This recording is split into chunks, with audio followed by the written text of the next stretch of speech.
Olá, vamos direto ao ponto. Hoje a gente vai fundo em uma das questões mais importantes para a nossa saúde. Qual é, de verdade, a causa dos problemas do coração? Para começar, vamos ser bem diretos e dar uma olhada honesta em como a gente está hoje em dia quando o assunto é saúde cardiovascular. E a realidade é esta: doenças do coração e AVCs continuam no topo da lista como a principal causa de morte no mundo todo. É um dado impressionante, né? Isso, claro, levanta uma pergunta bem séria. Por que as nossas estratégias de prevenção parecem não estar funcionando? Especialmente se a gente pensar que por décadas todo o foco estava em um único suspeito. E esse suspeito, todo mundo já sabe, é o colesterol. Só que, ao que tudo indica, a história é bem mais complexa. Parece que a gente precisa olhar além dele. Sabe aquela imagem clássica do colesterol entupindo as artérias, como se fosse gordura no encanamento? Pois é. A visão mais moderna sugere que o verdadeiro problema não é bem esse. O X da questão parece ser a inflamação da parede da artéria. Esse processo inflamatório tem nome: aterosclerose. E veja bem, não é um simples problema de encanamento. É uma resposta biológica super complexa do nosso corpo tentando consertar um dano. E olha que interessante, tem pesquisadores como o Linus Pauling, que ganhou um prêmio Nobel, que chegaram a propor uma ideia bem diferente. Eles sugeriram que algumas dessas lipoproteínas que a gente costuma ver como vilãs, na verdade fariam parte da equipe de reparo do corpo. Ok, então, se a inflamação é o problema central, o que exatamente está inflamando? E onde é que está a verdadeira chave para a nossa saúde cardiovascular?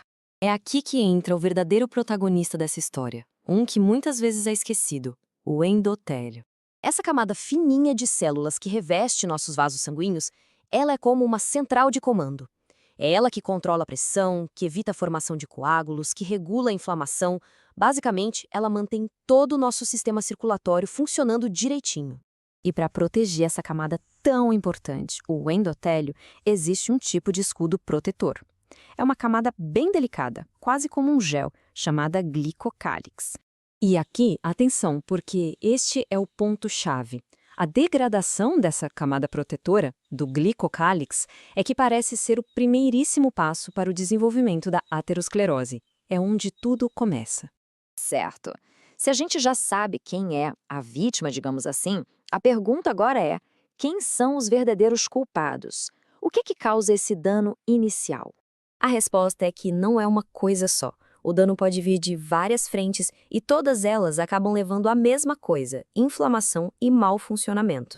E cada um desses fatores age como um ataque direto a esse revestimento super delicado das nossas artérias. O açúcar em excesso, por exemplo, é como se ele caramelizasse o glicocálix.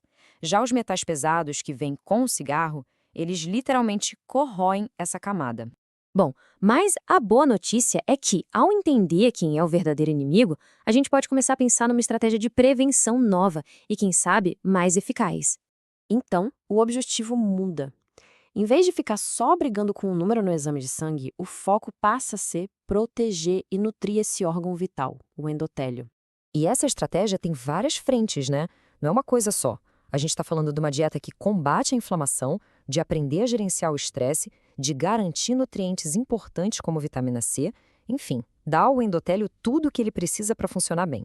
E por falar em coisas que o endotélio precisa, uma das moléculas mais importantes para ele é o óxido nítrico. E o legal é que a gente pode estimular a produção dele com escolhas bem simples no nosso dia a dia, na alimentação e no estilo de vida. Então fica a pergunta: será que a gente passou tempo demais focando no inimigo errado? Talvez mudar o foco do colesterol para a saúde do endotélio seja a grande virada de chave que a gente precisa para lutar contra a doença que mais mata no mundo. O que parece ficar claro é que, para uma prevenção que realmente funcione, a gente precisa olhar o sistema como um todo. Olá! Hoje a gente vai mergulhar de cabeça em um dos maiores dogmas da saúde moderna. Vamos dar uma boa olhada no colesterol, essa molécula que por tanto tempo foi colocada no banco dos réus como a grande vilã da saúde do coração. E a gente já começa com essa pergunta que é para chacoalhar tudo mesmo. E se toda essa história que a gente ouviu a vida inteira, de médicos, da mídia, de todo lado, não for bem assim? É isso que a gente vai investigar agora. Bom, primeiro vamos só relembrar o roteiro que todo mundo já conhece de cor, né? A história é que o colesterol, principalmente o tal do LDL, o colesterol ruim, vai lá, entope as artérias, causa infarto e, por isso, tem que estar sempre o mais baixo possível. Esse é o senso comum. E essa mensagem, nossa, ela foi repetida tantas vezes que virou quase uma verdade absoluta. É super comum um médico receitar remédios fortes, tipo estatinas, para alguém com colesterol total de 210, por exemplo. Um número que, um tempo atrás, era considerado normal. A ordem é clara, o número tem que baixar, não importa como. Mas será que isso está certo mesmo? E é aqui que o enredo começa a ficar bom de verdade. Porque quando a gente para de só ouvir as manchetes e começa a olhar os dados, aparece uma coisa bem estranha, um paradoxo. Aquela ideia de que quanto mais baixo, melhor, começa a fazer água. Vamos colocar frente a frente o que todo mundo acredita e o que a ciência de fato encontrou. O que os estudos mostram sobre a relação entre ter colesterol baixo e o risco de doença cardíaca? A resposta? Olha, pode surpreender, e muito. Agora, foca nesse número aqui. 86%. O que será que isso significa? É um número que, sozinho, já desafia tudo que a gente aprendeu. É exatamente isso.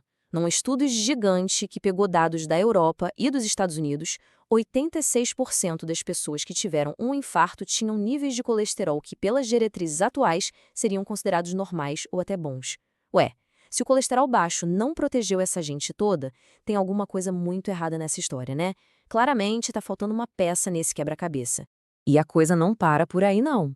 Várias pesquisas independentes mostram uma ligação bem preocupante. Níveis de colesterol extremamente baixos parecem não só falhar em proteger, como também estão associados a uma lista de outros problemas sérios de saúde. Para a gente conseguir montar esse quebra-cabeça, a gente precisa parar de olhar só para o número do colesterol total. O exame de sangue, o lipidograma, tem vários jogadores e cada um conta um pedaço da história da nossa saúde metabólica. Bora decifrar isso. Aqui, entender isso é o pulo do gato. Triglicerídeos não tem a ver com a gordura que se come, mas sim com o excesso de açúcar e carboidrato que o corpo não usa e estoca em forma de gordura. Já o HDL, esse é o nosso time de defesa, e ele sobe quando a gente come gorduras boas. E o LDL? Bom, o LDL é só um entregador. Se ele vai ser herói ou vilão, depende totalmente do ambiente em que ele está. A verdadeira guerra pela saúde do coração acontece aqui, ó. É manter os triglicerídeos lá embaixo, controlando açúcar e farináceos, e o HDL lá em cima, comendo gorduras saudáveis. É um cabo de guerra que acontece no nosso prato. Em vez de se apavorar com o colesterol total, muitos especialistas em saúde metabólica usam uma ferramenta muito mais afiada, a relação entre os triglicerídeos e o HDL. A conta de padaria. Pega o valor dos triglicerídeos e divide pelo do HDL. Se o resultado der menos que 2, é um sinal verde, um ótimo indicativo de saúde cardiovascular. Simples assim. E poderoso. Agora vamos para o personagem mais difamado dessa novela toda, o LDL. Fizeram a gente acreditar que ele é o único responsável por criar as placas nas artérias. Mas a verdade, como quase sempre na vida, é bem mais complexa. Porque, veja bem, não existe um LDL. Existem vários tipos. A imensa maioria das partículas de LDL são grandes, fofinhas e só fazem o trabalho delas de boa, transportando o colesterol sem arrumar confusão. O problema está numa pequena fração, que é pequena e densa. São essas que, se as condições forem ruins, podem dar problema. E aqui está o ponto central de tudo. Essas partículas pequenas e densas de LDL não começam a briga. Elas só se tornam perigosas se o ambiente já estiver todo bagunçado. Uma dieta cheia de açúcar e industrializados cria um incêndio no corpo, uma inflamação que danifica as paredes das artérias. Essa dieta que abre a porta e fala: "Ei, LDL problemático, pode entrar que a casa está uma bagunça". Sem essa inflamação para começar, o LDL não tem nem onde grudar. Até agora, a gente desmontou o mito do vilão. Agora, vamos virar o jogo e mostrar o colesterol como o herói que ele realmente é. Nosso corpo não só produz colesterol, ele precisa de colesterol para funcionar direito. E a lista de tarefas dele é gigantesca. Olha isso. Saúde do cérebro, produção de hormônios, sistema imune, proteção dos nervos, digestão, a estrutura de cada uma das nossas células, tudo isso depende de colesterol. Seria muito estranho se uma molécula tão essencial fosse, na sua essência, ruim pra gente, não acha? E isso leva a gente a uma conclusão que dá o que pensar. Se o colesterol é tão vital, principalmente para o cérebro, o que acontece quando a gente força os níveis dele para baixo com remédios? Os estudos estão começando a mostrar uma ligação com problemas cognitivos, como demência, com depressão e, pasmem, até com uma expectativa de vida menor. Tá, e aí? Como é que a gente junta todas essas informações? O que a gente tira de lição dessa reavaliação do colesterol? A resposta cabe em uma palavra que a gente já usou aqui: contexto. Essa linha do tempo histórica é de cair o queixo. Nos anos 30, quando se comia bastante gordura animal, infarto era uma coisa rara. Depois que demonizaram essas gorduras e a gente trocou por carboidratos processados, as doenças do coração explodiram. Essa correlação é forte demais para ser ignorada e sugere que, talvez, a gente tenha culpado o ingrediente errado por décadas. E essa é a grande moral da história. A saúde do coração não se resume a um número num papel. É o resultado de todo o ambiente do nosso corpo. O nível de inflamação, de resistência à insulina, a saúde do intestino. E o que comanda esse ambiente? Na maior parte do tempo, é o que a gente escolhe colocar no prato. Então, para fechar, aqui fica um guia prático de onde a gente deveria colocar nossa atenção. A gente precisa se preocupar menos com o número do colesterol total ou do LDL isolado.